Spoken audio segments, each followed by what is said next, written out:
मान्छेको भेला हेरिदियो त्यहाँ त्यो मान्छेको भेला र त्यहाँ कति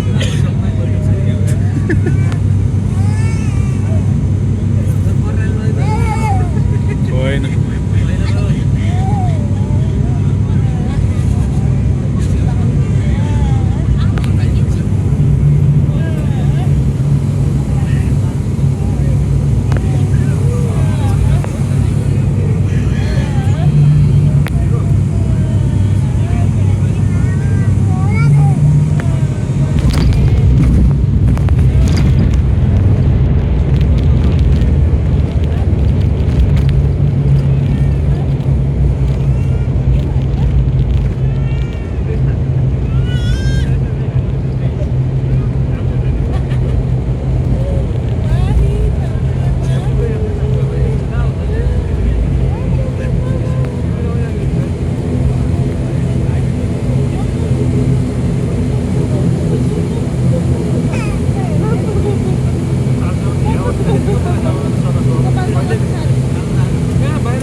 आदरणीय श्रीमानबाबुहरू हामी नेपाल गठबन्धन सहमा अवतरण गरेका छौँ।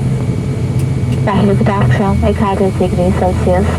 सिटको पिछे बाँध्ने सङ्केत बत्ती ननिभेसम्म र जहाज पुरा नदेखिएसम्म सिटको पिछे नसुताउनुहोला। सिटमाथिको समान कक्ष खोल्दा कृपया ध्यान पुर्याउनुहुन अनुरोध छ। कप्तान राजा ठकुरी र अन्य उडान कर्मचारीहरू प्रत्येक यस विमानमा हामीलाई सेवा र सत्कारको मौका दिनुभएकोमा आभार प्रकट गर्दछौँ। साथै जहाजमा चढ्नुमा अघि आफ्नो सामानको जाँच गर्न अनुरोध गर्दछौँ। शुभ दिन, नमस्ते। Travel with passengers, we have landed at Nepal Concept outside Central